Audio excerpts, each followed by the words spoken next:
சரி, கவனிங்க. அப்ப நாங்க புவி வெப்பமாதல் தொடர்பாக பார்க்க போறோம்.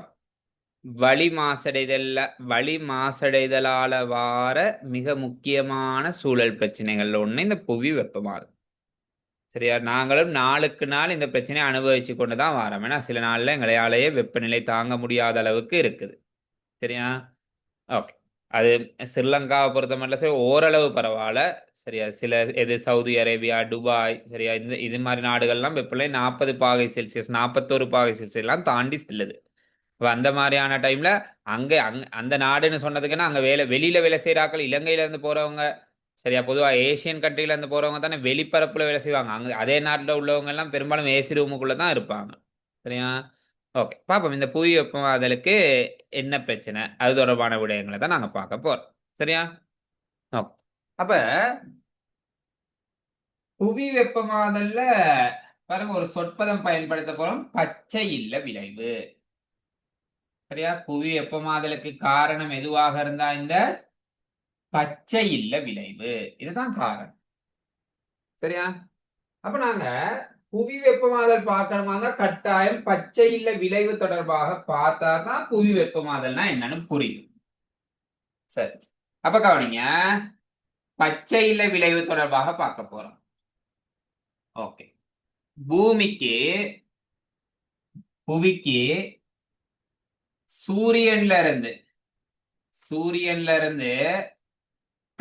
நிறைய கதிர்கள் வரும். அதுல பிரதானமாக 2 கதிர், ஒன்னு யூவி கதிர், இன்னொன்னு செங்கீழ் கதிர். சரியா? ஒன்னு யூவி கதிர், இன்னொன்னு சொல்லுவோம் நாங்க செங்கீழ், H சொல்றது செங்கீழ் கதிர். இப்படி 2 கதிர்கள் மிக பிரதானமாக வரும். இந்த 2 கதிர்களை இந்த வளிமண்டலத்துல படைமண்டலத்துல காணப்படுற ஓசோன் எதை அகத்துறிஞ்சு கொள்ளுமாக இருந்தா யூவி கதிர்களை அகத்துறிஞ்சு கொள்ளும். எல்லா யூவி கதிர்களையும் இல்ல, பெருமளவான யூவி கதிர்களை அகத்துறிஞ்சு கொள்ளும். ஆனா அது செங்கீழ் கதிரை அகத்துறிஞ்சாது. அப்ப செங்கீழ் கதிர்கள் என்ன செய்யுமாக இருந்தா இந்த ஓசோன் படையையும் தாண்டி வந்து புவியில படும். பட்டு அது தெரிப்படையும். சரியா? அப்படி தெரிப்படைஞ்சு போகக்குள்ள இந்த செங்கீழ் கதிர அலை நீளம் அதிகரிக்கும். பாருங்க சொற்பதத்தை, பட்டு தெரிப்படைஞ்சு போறதால இந்த செங்கீழ் கதிர அலை நீளம் அதிகரிக்கும். அப்ப அலை நீளம் அதிகரிக்கக்குள்ள இது என்ன நடக்குமா இருந்தா இந்த வளிமண்டலத்துல இப்ப நிறைய வாயுக்கள் இருக்குதானே, அந்த வாயுக்கள்ல சில வாயுக்கள் இருக்கு பச்சை இல்ல வாயுக்கள் அப்படின்னு சொல்ற வாயுக்கள் இருக்கு. அந்த பச்சை இல்ல வாயுக்களால, சரியா, இந்த பட்டு தெரிப்படைஞ்சு போகுதே, அந்த செங்கீழ் கதிர் அகத்துறிஞ்சப்படும். சரியா? பச்சை இல்ல வாயுக்களால இந்த பட்டு தெரிப்படைஞ்சு போற செங்கீழ் கதிர் அகத்துறிஞ்சப்படும். சரி, இப்ப நான் இவ்வளவு நேரம் சொன்னதுல இருந்து ஒரு விஷயம் கேட்கிறேன், சொல்லுங்க.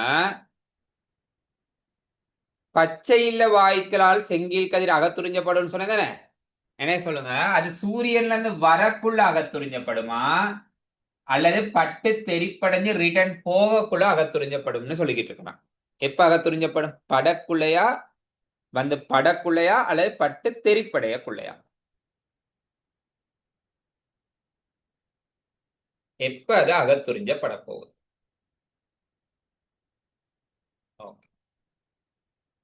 பட்டு தெரிப்படைஞ்சு போகல. ஓகே, ஏன் அப்ப அது வந்து படக்குள்ளையே அகத்துறிஞ்ச படல? நான் சொன்ன பாயிண்ட்ல இருந்து நீங்க யோசிக்கலாம். வரக்குள்ளேயே அகத்துறிஞ்சப்பட்டிருக்கலாம் தானே, ஏன் வரக்குள்ளேயே அகத்துறிஞ்சப்படாம பட்டு தெரிப்படைஞ்சு போகக்குள்ள அகத்துறிஞ்சப்படுது?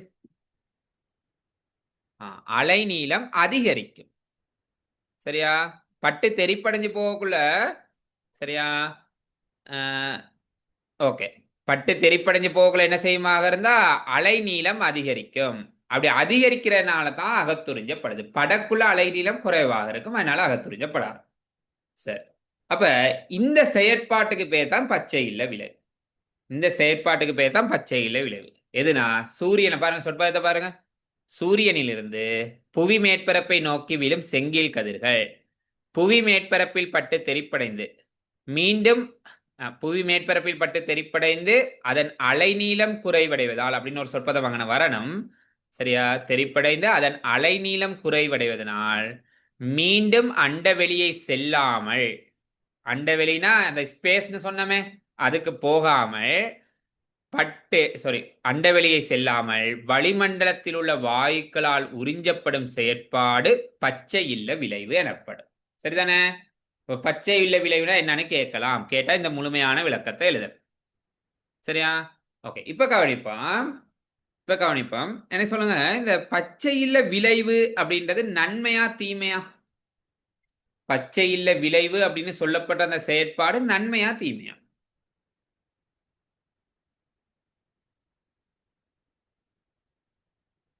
ஓகே, நன்மை. நன்மையும் இருக்கு, தீமையும் இருக்கு. ரெண்டுமே இருக்கு. நன்மையும் இருக்கு, தீமையும் இருக்கு. என்ன நன்மைனா, இப்ப பாருங்க, இப்ப நாங்க இரவு நேரத்துல இருக்கோம்னா, அப்ப இரவு நேரத்துல சூரிய வெளிச்சம் எங்களுக்கு புவிக்கு வரலாட்டி செங்கீழ் கதிரும் வராதே. செங்கீழ் கதிர் புவிக்கு இரவு நேரத்துல வரலாட்டி எங்களுக்கு ஒரு வெப்பமே இருக்காது தானே. அப்ப வெப்பமே இல்லாட்டி இரவு நேரம் ரொம்ப குளிராகணும். ஆனா உண்மைக்குமே அப்படி ரொம்ப குளிராகிறது இல்லையே. 0°C எல்லாம் போகுது. அப்படி ஒண்ணு நடக்கிற இல்லை தானே. அப்படி நடக்க விடாம இரவு நேரத்திலையும் ஒரு குறிப்பிட்டளவு வெப்பநிலை காணப்படுறதுக்கு காரணம் இந்த முதல் சொன்ன இந்த பச்சை இல்ல வாயுக்கள். இந்த பச்சை இல்ல வாயுக்கள் செங்கீழ் கதிர அகத்துறிஞ்சது தானே. அப்படி அகத்துறிஞ்சு வச்சிருக்கனால தான் இரவு நேரத்திலையும் புவிக்கு ஒரு வெப்பநிலை இருக்கு. அப்ப புவிக்கு சராசரியாக ஒரு வெப்பநிலை அன்னளவா அது சொல்றது நாங்க ஒரு 18°C இந்த மாதிரி ஒரு சராசரி வெப்பநிலை இருக்கணுமாக இருந்தா கட்டாயம் அங்க பச்சையில வாயுக்கள், பச்சையில விளைவு இருந்தே ஆகணும். இல்லாட்டி புவியிட வெப்பநிலை இப்படி ஒரு சராசரி பெருமானத்துல இருக்காது. இரவு நேரத்துல ரொம்ப குறைஞ்சிடும், பகல் நேரத்துல அதிகமாக இருக்கும். குறைஞ்சா மைனஸுக்கெல்லாம் போயிடும். இரவு நேரத்துல மைனஸுக்கு போனா வாழ்றது கொஞ்சம் கஷ்டம் தானே. சரி, இப்ப கவனிங்க. சரி, அப்ப எப்ப இந்த பச்சை விளைவு தீமையாக மாறுதா இருந்தா, இந்த வளிமண்டலம் நான் பாருங்க, புவிய சுத்தி வளிமண்டலம் இருக்குன்னு சொன்னா, இந்த வளிமண்டலத்துல பச்சை வீட்டு வாயுக்களோட அளவு அதிகரிச்சிருச்சா இருந்தா இது அதிக அளவு செங்கீழ் கதிரை உறிஞ்சி கொள்ளும். அதிக அளவு செங்கீழ் கதிரை உறிஞ்சி வச்சுக்கொண்டா வெப்பநிலையும் அதிகரிக்கும். சரியா? செங்கீழ் கதிரை அதிக அளவு உறிஞ்சி வச்சுக்கொண்டா வெப்பநிலையும் அதிகரிக்கும். அப்ப பச்சையில விளைவு தீமை இல்லை, அது நன்மைதான். எப்ப தீமையாகுமா இருந்தா இந்த பச்சை இல்ல வாயுக்கள், வளிமண்டலத்தில் உள்ள பச்சை இல்ல வாயுக்கள் அதிகரிச்சா அது தீமை. அதிகரிச்சா பூவோட வெப்பநிலை அதிகரிச்சிடும். சரிதானே? இப்ப அடுத்த விஷயம் கவனிங்க. பச்சை இல்ல விளைவுனா என்னன்னு பார்த்தோம். இப்ப பார்க்க போறது பச்சை இல்ல வாயுக்கள்னா என்ன. சரிதானே? பச்சை இல்ல வாயுக்கள்னா என்ன. அதுக்கு முதல்ல ஒரு விஷயம் பார்த்துட்டு வருவான். செங்கீழ் கதிர்களை உறிஞ்சிற வாயுக்கள் என்ன. செங்கீழ் கதிர்களை உறிஞ்சக்கூடிய வாயுக்கள் எதுன்னு பார்க்க போறோம். சரிதானே? இப்ப பாருங்க, இதுல நிறைய வாயுக்கள் இருக்கு. நான் இங்க அட்டவணைப்படுத்திய கொடுத்துட்டேன். சரியா? இப்ப உதாரணத்துக்கு சொல்லுவா, நான் இங்க மேல எழுதுறேன். ஆக்சிஜன், ஹீலியம், நியான், CO2 கார்பனீர் ஆக்சைடு, H2O நீராவி, இந்த மாதிரி ஒரு சில வாயுக்கள் எடுப்பவே. ஓகே, எனக்கு சொல்லுங்க, ஹீலியத்துல எத்தனை அணுக்கள் இருக்கு? ஹீலியத்துல எத்தனை அணுக்கள் இருக்கு? ஹீலியத்துல எத்தனை அணு இருக்கு? ஒரே ஒரு அணு. Very good. ஹீலியத்துல ஒரு அணு தான் இருக்கு. சரிதானே? ஹீலியம் அப்படின்றது ஒரு அணு. நியான் அப்படின்றது ஒரு அணு. நியான் அப்படின்றது ஒரு அணு. சொல்லுங்க, ஆக்சிஜன்ல எத்தனை அணுக்கள் இருக்கு? ஆக்சிஜன்ல எத்தனை அணுக்கள் இருக்கு? ஓகே, 2 அணுக்கள். ஏன்னா 2 ஆக்சிஜன் இருக்கு, 2 அணுக்கள். கார்பனீர் ஆக்சைடுல பாருங்க, ஒரு கார்பன் 2 ஆக்சிஜன்னா 3 அணுக்கள்.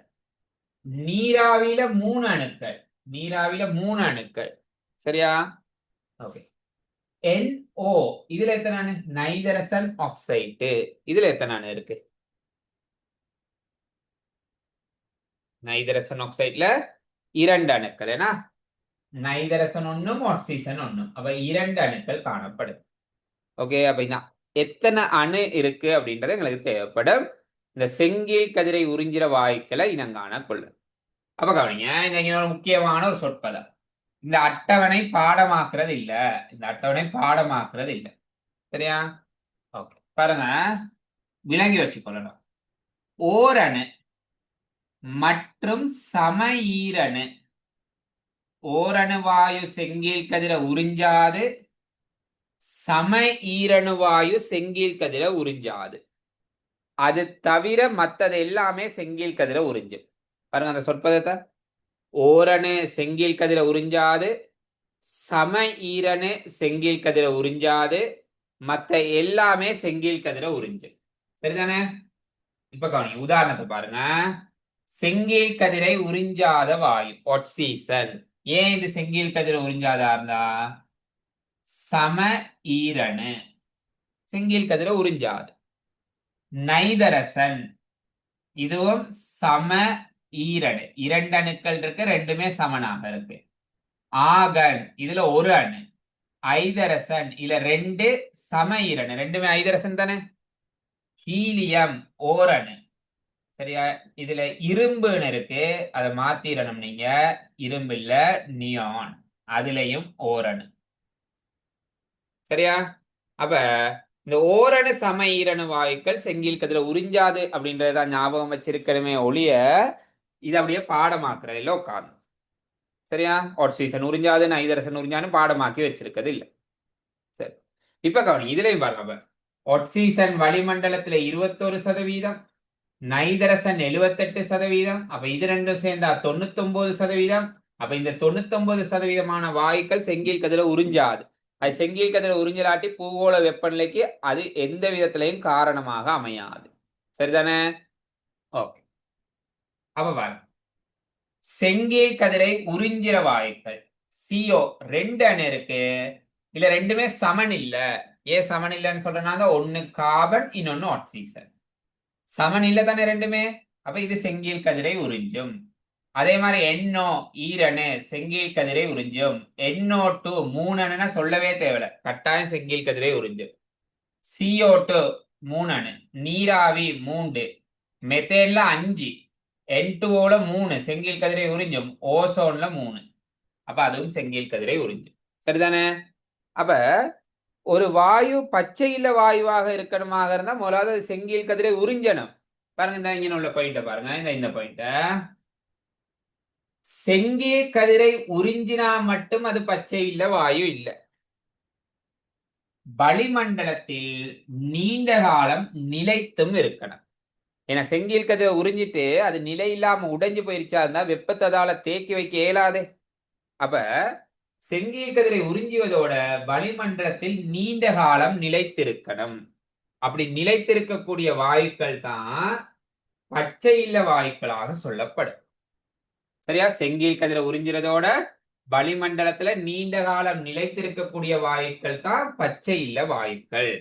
சரி, இப்ப கவனிங்க.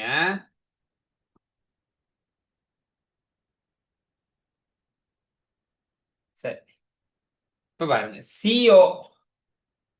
CO இது செங்கீழ் கதிரை உறிஞ்சும். ஏன்னா சம ஈரணு இல்ல தானே, வேற வேற தானே. அப்ப செங்கீழ் கதிரை உறிஞ்சும்.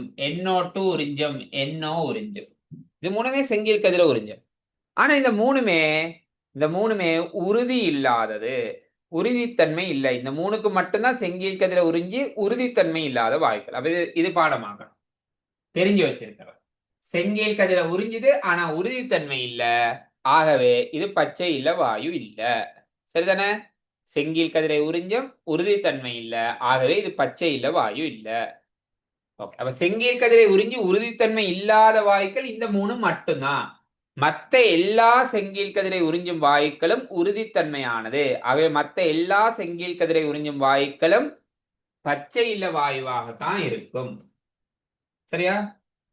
ஓகே, கவனிங்க, அடுத்த விஷயம் மேலோட சார்ட்டுக்கு வரும். இந்த சார்ட்ல N2O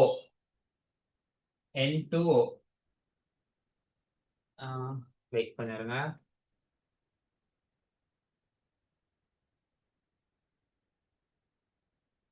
சரி N2 ஓகே சரியா.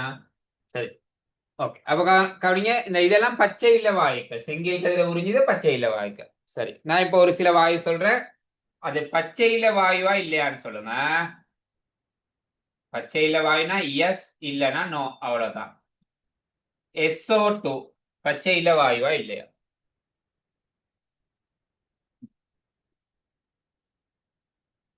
ஓகே SO2 பச்சை இல்ல வாயு, ஏன்னா 3 அணுக்கள், அப்ப செங்கல் கதிர உறிஞ்சும் வளிமண்டலத்துல நிலையாக இருக்கும், ஆகவே பச்சை இல்ல வாயு.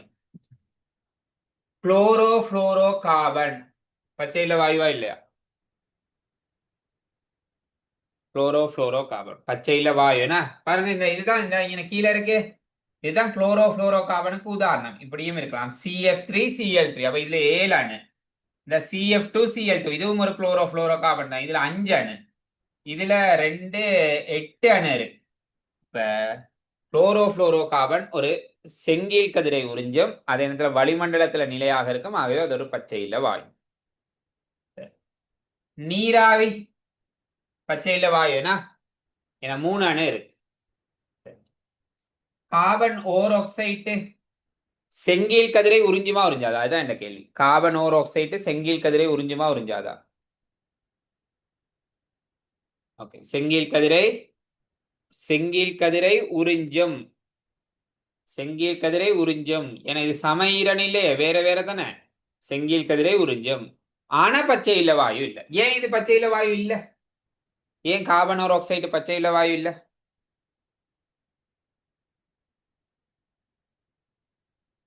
அது செங்கல் கதிரை உறிஞ்சுகின்ற போதிலும் வளிமண்டலத்துல அது நிலைத்து நிற்காது, உறுதியாக இருக்காது, ஆகவே அது பச்சை இல்ல வாயுக்குள்ள சொல்லலாம். சரிதானே? ஓகே அப்ப பூகோள வெப்பமாதல் தொடர்பாக நீங்க இந்த விஷயங்கள் தான் தெரிஞ்சிருக்கணும். அப்ப பூகோள வெப்பமாதலுக்கு பிரதான காரணம் பச்சை இல்ல வாயுக்கள்.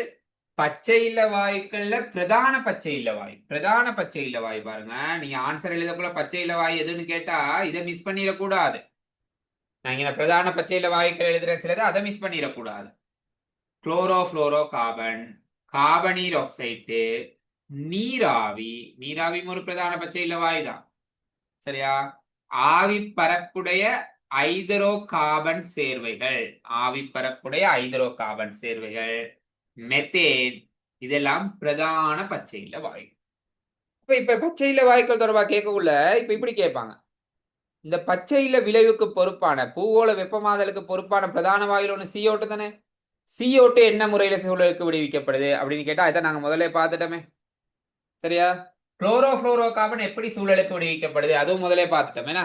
எப்படி பார்த்தோமா இருந்தா ஏசிட பயன்பாடு, ஃப்ரிட்ஜ்ட பயன்பாடு. CO2னா உயிர் சுவட்டு எரிபொருள் தகனம், உயிர் திணிவு தகனம், உயிர் திணிவு பிரிந்தழிகிறது, இந்த மாதிரி ரீசன் எல்லாம் பார்த்துருந்தான். ஓகே அப்ப இது கேட்கக்குள்ள அந்த மாதிரி முன்னுக்குள்ள விஷயங்களும் கேட்பாங்க. சரி ஓகே கவனிங்க கவனிங்க இந்த பாயிண்ட். சுக்கிரன் அதாவது சூரியன், அதை சூழ உள்ள வளிமண்டலத்துல, சூரியனை சுத்தியும் ஒரு வளிமண்டலம் இருக்கு. அந்த வளிமண்டலம் பாருங்க, எங்கட வளிமண்டலத்துல 78% நைதரசன், ஒட்சீசன் 21, மீ ஆகன் ஆகன் வந்து 0.9. அப்ப இது எல்லாத்தையும் கூட்டிட்டு பேலன்ஸ் உள்ளது பார்த்தா 0.1. இந்த பேலன்ஸ் உள்ளதுல சிலது பச்சை இல வாயுவாக இருக்கு. அப்ப 0.1% இருந்தே சரியா, 0.1% இருந்தே இவ்வளவு வெப்பநிலைனா சூரியனை சுத்தி 95% பகுதி பச்சை இல்ல விளைவால தான், பச்சை இல்ல வாயுக்களால தான் இருக்கான். அதுவும் எதை கொண்டிருக்கு? கார்பனீர் ஆக்சைடு. அப்ப யோசிச்சு பாருங்க அந்த இடம் எவ்வளவு வெப்பமாக இருக்குன்னு சொல்லு. இப்ப சூரியன் வெப்பநிலை மிக அதிகமாக இருக்கிறதுக்கு இதுவும் ஒரு காரணம் சரியா. அடுத்த போயிட்டு பாருங்க, பச்சை வீட்டு விளைவு பாதகமான ஒன்று இல்ல, முதலே காய்ச்சல் இது சரியா. பச்சை இல்ல விளைவு இருக்கனாலதான் புவியில வெப்பநிலை அந்நளவா, இந்த பெருமானம் தேவையில்ல. அண்ணளவா 15 நம்ம 18ன்னு சொல்லியிருந்தேன்னா ஓகே இந்த வெப்பநிலை பேணப்படுது. இது உயிரின் இருப்புக்கு பொருத்தமான சிறப்பான வெப்பநிலை ஆகும். புவி வளிமண்டலத்தில் உள்ள பச்சை வீட்டு வாயுக்களுள் பிரதான இடத்தை பெறுறது. பிரதான இடத்தை பெறுறது பாருங்க சொன்ன கார்பனீராக்சைடு மெத்தேன் N2O முத சொல்லல அதை சேர்த்துக் கொள்ளுங்க. N2O நீராவி குளோரின் சேர்ந்த ஆவி பரப்புள்ள சேர்வை அதான் குளோரோ புளோரோ கார்பன் சொல்றது. ஏன்னா இதெல்லாம் பிரதான பச்சையில வாயு. இன்னும் பச்சையில வாயுக்கள் இருக்கு. SO2 சொன்னீங்க சரியா. அந்த மாதிரி இன்னும் நிறைய பச்சையில வாயுக்கள் இருக்கு. இது பிரதான பச்சையில வாயு.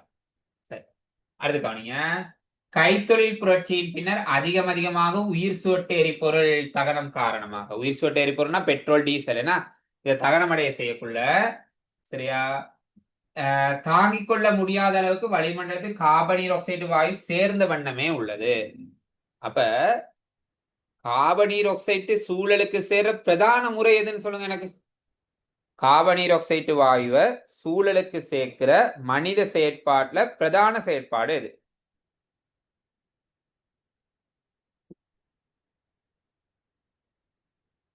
கார்பனீராக்சைடு வாயுவை சூழலுக்கு சேர்க்கிற மனித செயற்பாடுல பிரதான செயற்பாடு எது? ஓகே தகனம். எது தகனம்? உயிர் சுவட்டு எரிபொருள் தகனம். உயிர் திணிவு இல்ல. உயிர் திணிவு வந்து தகனம் அது பெருமளவு இல்லை குறைவுனா இது குப்பைகளை எரிக்கிறது அதெல்லாம் குறைவு தானே. இந்த பெட்ரோல் டீசல் தகனம் தான் வாகன பயன்பாடுகள் தான் இந்த CO2 விடுவிக்கிறதுக்கு ரொம்ப மிக முக்கியமான ஒரு காரணம் உயிர் சுவட்டு எரிபொருள் தகனம். அப்ப அதுக்கு உண்மைக்குமே ஒரு மாற்றீடு வந்துருச்சா இருந்தா சில இடங்கள்ல சொல்லுவாங்க நீராவி என்ஜின் உண்மையுமே இருக்கிற முன்ன காலத்துல ட்ரெயின்ல எல்லாம் நீராவி என்ஜின் தான் பயன்படுத்தப்பட்டுச்சு. ஆனா இதுலயும் ஒரு பிரச்சனை நீராவியும் ஒரு பச்சை இல்ல வாயு தானே. மற்றது அப்ப இதுக்கு மாற்றீடாக இப்போ உள்ளது எலக்ட்ரிக் வெஹிக்கிள் எல்லாம் பயன்படுத்துறாங்க தானே. அப்ப எலக்ட்ரிக் வெஹிக்கிள் ஒரு மாற்றீடா சொல்லலாம். ஆனா சும்மா யோசிச்சு பாருங்க மின்சாரம் எப்படி தயாரிக்கப்படுதுன்னு பார்த்துட்டா நிலக்கரி தகனம். நிலக்கரி தகனத்தாலே CO2 விடுவிக்கப்படுது சரிதானே. இந்த மாதிரி பிரச்சனைகள் இருக்கு. அப்ப மின்சாரம் நிலக்கரியில தகனம் அடைய செய்யாம நிலக்கரியில மின்சாரத்தை தயாரிக்காம சோலார்ல தயாரிச்சா ஓரளவு சேஃப் தான் சரிதானே. இந்த பூகோள வெப்பநிலையை கட்டுப்படுத்தணுமாக இருந்தா கட்டாயம் இந்த பெட்ரோல் டீசல் எரிபொருளுக்கு ஒரு மாற்று எரிபொருள் கண்டுபிடிச்சே ஆகணும். அப்பதான் CO2 வெளிவிடுற அளவை குறைக்க இயலும். சரி பாருங்க காடழிப்பு போன்றவை காரணமாக வளிமண்டலத்தில் CO2 நீக்கப்படும் செயல்முறை சீர்குலைவதன் விளைவாகவும் காடழிப்பின் போது மீதியாகும் தாவர பொருட்கள் துரிதமாக பிரியடைந்து வளிமண்டலத்தில் CO2 வாயு சேர்கின்றமையாலும் வளிமண்டலத்தில் CO2 மட்டம் அதிகரித்த வண்ணம் உள்ளது. அப்ப காடழிப்பால எப்படி CO2 மட்டம் அதிகரிக்கிறதுன்றதுதான் இந்த பாயிண்ட்ல சொல்லப்பட்டிருக்கு சரியா. காடழிச்சா ஒரு விஷயம் ஒளி தொகுப்புக்காக CO2 எடுக்கப்படாது. இன்னொரு விஷயம் அழிக்கப்பட்ட காடுகள் அந்த காடுகள் உள்ள அந்த மரங்கள் பிரிந்தழியக்குள்ள அது CO2 விடுவிக்கும் தானே. சரி ஓகே அடுத்து மெத்தேன் வாயு எப்படி விடுவிக்கப்படுதுன்னு சொல்லியிருக்காங்க. குளோரோஃப்ளோரோ கார்பன் எப்படி விடுவிக்கப்படுதுன்னு சொல்லியிருக்காங்க. அதெல்லாம் நாங்க ஏற்கனவே பார்த்தது சரியா. ஓகே அப்ப இதுதான் பூகோள வெப்பமாதல்ல பிரதானமாக நீங்க தெரிஞ்சு வச்சிருக்க வேண்டிய விஷயம். பச்சை இல்ல விளைவு தொடர்பாக தான் பூகோள வெப்பமாதலை நீங்க தெரிஞ்சு வச்சிருக்க சரியா. ஓகே அப்ப அடுத்த சூழல் பிரச்சனை ஓசோன் படை தேய்வடைதல் சரியா. ரெண்டாவது சூழல் பிரச்சனை ஓசோன் படை தேய்வடைதல். சரி அதை நாங்க பார்த்துருவோம். ஓசோன் படை தேய்வடைதலையும் பார்த்துருவோம். 8:30 ஆயிடுச்சா பட் பரவாயில்ல இதை பார்த்துட்டே நாங்க முடிப்போம். சரி கவனிங்க நாங்க முதலே பார்த்தோம் சரியா. புவியானது வளிமண்டலத்தின் மேற்பகுதியில் உள்ள படைமண்டலத்தின் கீழ் எல்லைக்கு அண்மித்ததாக ஓசோன் வாயு அதிக அளவுல காணப்படுது. முதல் அந்த படத்துல காரணம் தானே ஓசோன் வாயு எங்க காணப்படுதுன்னு சொல்லி. ஓகே இந்த பெருமானம் தேவையில்ல. 20 தொடக்கம் 30 கிலோமீட்டர் தடிப்பு உள்ளது அது தேவைப்படாது. பெரிய தடிப்பு உள்ளது அப்படின்னு தெரிஞ்சதுதான் போதும்.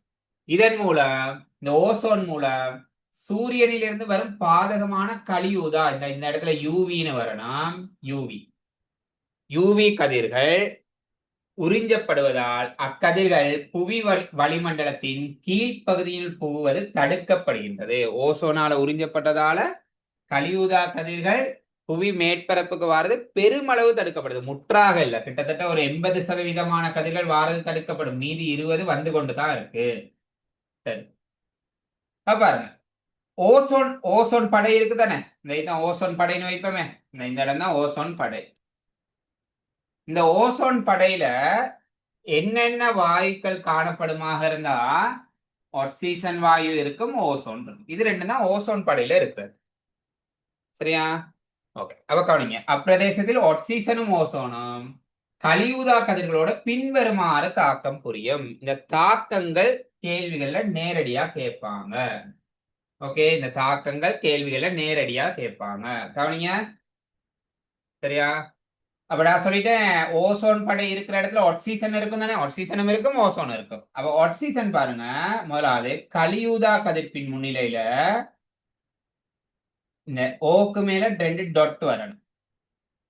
இத சொல்றது அணுநிலை ஆக்சிஜன். பாருங்க, ஓக்கு மேல சிவப்பு டொட் வச்சிருக்கிறேன், அப்படி கட்டாயம் வைக்கணும். அணுநிலை ஆக்சிஜனா பிரியும். ஆக்சிஜன் கலியூதா கதிர்ப்புல ஆக்சிஜன் இந்த மாதிரி தான் ஆக்சிஜன்ல பிணைப்பு இருக்கும். கலியூதா கதிர்பத்து இந்த பிணைப்பு என்ன செய்யுமா, அந்த உடையும் உடையக்குள்ள தனித்தனி ஆக்சிஜனா இப்படி மாறிடும். இதை நாங்க சொல்றது அணுநிலை ஆக்சிஜன் அல்லது ஆக்சிஜன் மூலிகம் அப்படின்னு சொல்லுவோம்.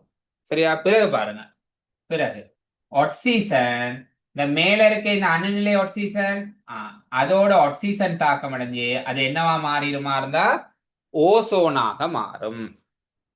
ஓகே, அப்ப பாருங்க, ஆக்சிஜன் ஓசோனா மாறுறது 2 தாக்கத்தால காட்டப்படுது. இது முதலாவது தாக்கம், இது 2வது தாக்கம். ஆக்சிஜன் ஓசோனா மாறும்.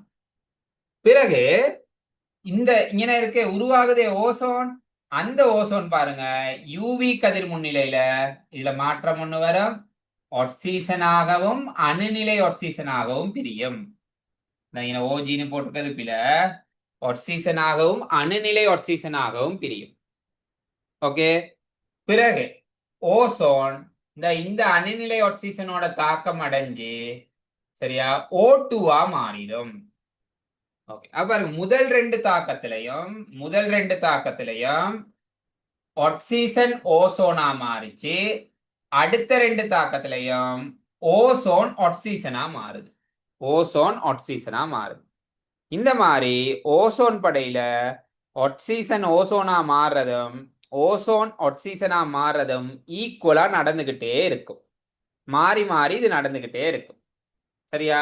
அப்ப அப்படி மாறி மாறி நடக்கிறதால ஓசோன் படையில தடிப்பு, இந்த ஓசோன் படையில தடிப்பு மாறாத அப்படியே இருக்கும். ஏன் ஆக்சிஜன் ஓசோனா மாறுது, ஓசோன் ஆக்சிஜனா மாறுது, அப்ப ஓசோன் படையில தடிப்பு மாறாது. சரியா? ஓகே, ஓசோனை பாதிக்கக்கூடிய வாயுக்கள் இருக்குதானே, அந்த ஓசோனை பாதிக்கக்கூடிய வாயுக்கள் எப்படி ஓசோனை பாதிக்குது அதான் அடுத்து பார்க்க போறோம். பாருங்க, ஓசோன் படைக்கு பாதிப்பை ஏற்படுத்தக்கூடிய வாயுக்களை 2 விதமாக உள்ளடக்கலாம். ஒன்னு குளோரோஃபுளோரோ கார்பன், இன்னொன்னு நைதரசன் ஆக்சைடு. குளோரோஃபுளோரோ கார்பன், இன்னொன்னு நைதரசன் ஆக்சைடு. சரியா? குளோரோஃபுளோரோ கார்பனுக்கு இதான் சில உதாரணங்கள். இந்த முதலாவது உதாரணம் CF2Cl2, முதலே கொடுத்திருந்தேன், இது மேல பார்த்தோம் நாங்க.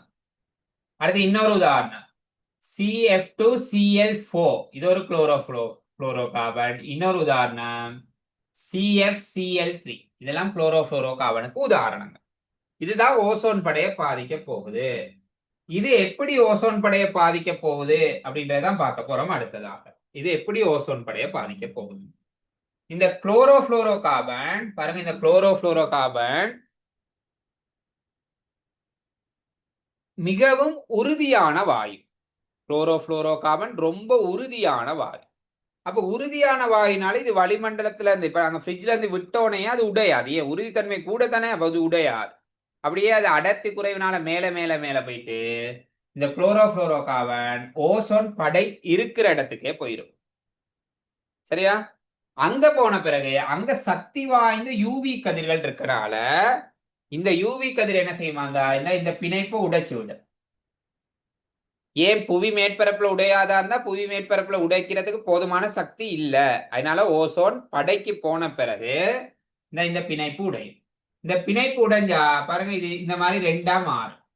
சரியா? இந்த மாதிரி 2. இதை நாங்க சொல்றது குளோரின் மூலிகம், மேல டொட் வைக்கப்பட்டே இருக்கு. சரி, பிறகு பாருங்க, இந்த குளோரின் மூலிகம் இந்த குளோரின் மூலிகம் ஓசோனோட போயிட்டு தாக்கம் அடைஞ்சு எங்களுக்கு என்னத்தை கொடுக்குதாக இருந்தா ClO டாட் மூலிகத்தையும் ஆக்சிஜனையும் கொடுக்கும்.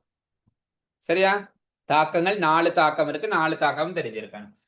பிறகு ClO dot ClO dot ozone படையில O டாட்னு ஒண்ணு இருக்கு தானே, அணுநிலை ஆக்சிஜன் பார்த்த முதல்ல ஆக்சிஜன் அணுநிலை ஆக்சிஜனா மாறுதுன்னு சொல்லி அதோட தாக்கம் அடைஞ்சு குளோரின் மூலிகமாகவும் ஆக்சிஜனாகவும் திரும்ப மாறும். இப்ப திரும்ப இந்த குளோரின் மூலிகம் சும்மா இருக்காது. திரும்ப இந்த குளோரின் மூலிகம் பாருங்க, மேல இந்த 2வது தாக்கத்தை பாருங்க. திரும்ப இங்க வார குளோரின் மூலிகம் திரும்ப போயிட்டு எதை தாக்குமா இருந்தா ஓசோனை தாக்கும். இந்த மாதிரி ஓசோனை குளோரின் மூலிகம் திரும்ப திரும்ப திரும்ப திரும்ப சங்கிலி தாக்கமாக தொடர்ச்சியா தாக்கி அழிச்சு கொண்டே இருக்கும். இந்த ஓசோன் குளோரின் மூலிகத்தோட தாக்கம் அடைஞ்சு ஓசோன் குளோரினோட தாக்கம் அடைஞ்சு ஓசோன் இல்லாம போகுது. திரும்ப அந்த குளோரின் மூலிகம் திரும்ப விடுவிக்கப்படுதானே, திரும்ப இந்த குளோரின் மூலிகம் போயிட்டு ஓசோனோட தாக்கம் அடைஞ்சு இன்னொரு ஓசோனை அழிக்கும், இன்னொரு ஓசோன் அணுவை அழிக்கும். இப்படி ஓசோன் அணுவை குளோரின் மூலிகம் தொடர்ச்சியாக அழிச்சு கொண்டே இருக்கும். அப்படி அழிக்கிறதால ஓசோன் படையிட தடிப்பு குறைஞ்சு கொண்டே போகும். ஓகே, மேல பார்த்த ரசாயன தாக்கம் ஆக்சிஜனும் ஓசோனும் எப்படி சமநிலையில இருக்கு அப்படின்றதுதான் இந்த மேல உள்ள 4 தாக்கத்தால பார்த்தோம். ஓகே, இந்த இடத்துல பார்த்த ரசாயன தாக்கம் குளோரோஃபுளோரோ கார்பன் எப்படி ஓசோன் படைய தேய்வடைய செய்து அப்படின்றத இந்த இடத்துல பார்த்த 4 தாக்கம். இந்த தாக்கங்கள் தனித்தனியா தெரிஞ்சிருக்கு. சரியா? ஓகே, கவனிங்க. அடுத்து ஓசோன் படை தேவை குறைக்கத்தக்க வழிமுறைகள். ஓசோன் படை தேய்வடைகிறத குறைக்கத்தக்க வழிமுறைகள். சரியா? ஓகே, அதை அனுப்பிச்சு கொள்ளுங்க. முதலாவது வழிமுறை என்னன்னா, இந்த குளோரோஃபுளோரோ கார்பனுக்கு பதிலாக இத சொல்றது ஹைட்ரோ குளோரோஃபுளோரோ கார்பன். இந்த கட்டமைப்பு ஒண்ணு வரையிற பார்த்துக் கொள்ளுங்க. ஹைட்ரோ குளோரோஃபுளோரோ கார்பனுக்கு கட்டமைப்பு. சரியா? இதுதான் ஒரு ஹைட்ரோ குளோரோஃபுளோரோ கார்பன். அங்க ஐதரசனம் இருக்கு. குளோரோஃபுளோரோ கார்பன்ல ஐதரசன் இருக்காது, இங்க ஐதரசன் இருக்கும். இது ஏன் ஓசோன் படைய பாதிக்காதுன்னா, இங்க இருக்க இந்த கார்பனுக்கும் ஐதரசனுக்கும் இடையிலான பிணைப்பு, இந்த இங்க இருக்க ஒரு பிணைப்பு வட்டமிட்டு காட்டுற அந்த பிணைப்பு ரொம்ப உறுதி குறைவு. அது உறுதி குறைவு. உறுதி குறைவினால புவியில இருந்து விட்டோனையே அது அழிவடைஞ்சிடும். புவி மேற்பரப்புல ஃப்ரிட்ஜ்ல இருந்து வெளியே வந்தோடனே இது உடைஞ்சிடும்.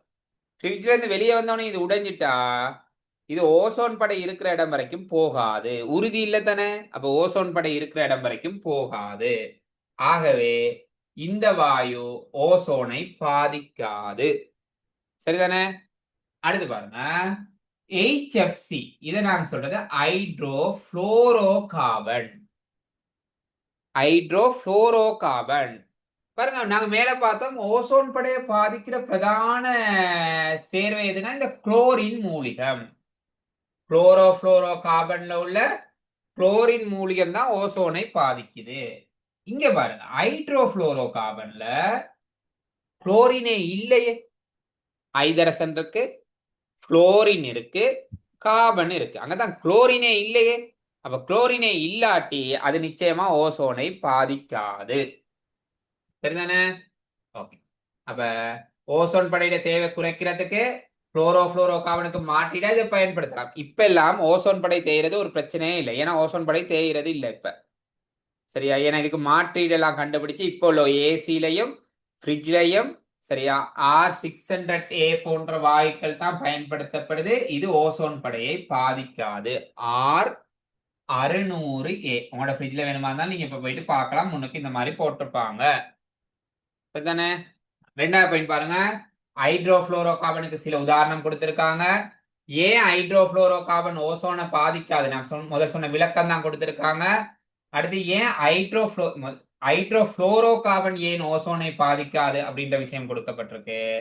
அடுத்து பாருங்க, சரியா, ஓசோன் நாங்க சொன்னோம் இந்த குளோரின் மூலியம் சங்கிலி தாக்கமாக தொடர்ச்சியா ஓசோனை அழிக்கும் தானே. அப்ப இப்ப நாங்க மாற்றீட பயன்படுத்திட்டாலும் ஏற்கனவே ரொம்ப காலத்துக்கு முதல்ல விடுவிக்கப்பட்ட குளோரின் மூலியம் தொடர்ந்து இந்த ஓசோனை அழிச்சுக்கிட்டே வரும். அப்ப ஓசோன் படையில் உள்ள இந்த குளோரின் மூலிகத்தை அகற்றணும், இல்லாம பண்ணணும். இல்லாம பண்ணலாட்டி ஓசோன் தேய்வடைஞ்சுக்கிட்டே தான் இருக்கும். அதை அகற்றதுக்கு ஓசோன் படையில கொண்டு போயிட்டு என்ன வாயுவை தூவாங்களா இருந்தா புரோப்பேன் வாயு. இந்த புரோப்பேன் வாயு இந்த குளோரின் மூலிகத்தை இல்லாம பண்ணிடும். சரியா? அப்ப இதெல்லாம் ஓசோன் படை தேய்வடைகிறத குறைக்கத்தக்க வழிமுறைகள். சரிதானே? இப்ப நாங்க 2 சூழல் பிரச்சனைகள் பார்த்திருக்கோம். பூகோள வெப்பமாதல் 1, அடுத்து ஓசோன் படை தேய்வடைதல் 2. சரியா? அப்ப இன்னும் 2 வளி மாசடைதலால வர இன்னும் 2 பிரச்சனைகள் இருக்கு. ஒன்னு அமிலமலை, அடுத்து ஒளி ரசாயன புகார். சரிதானே? இது 2 தொடர்பாகவும் நாங்க அடுத்த கிளாஸ்ல பார்ப்போம். பெரும்பாலும் நாளைக்கு ட்ரை பண்ண அடுத்த கிளாஸ் செய்யறதுக்கு. ஓகே, இப்போ பார்த்துட்டு இதுல கொஞ்சம் கேள்விகளும் நாளைக்கு பார்ப்போம். ஓகே, பாய், குட் நைட்.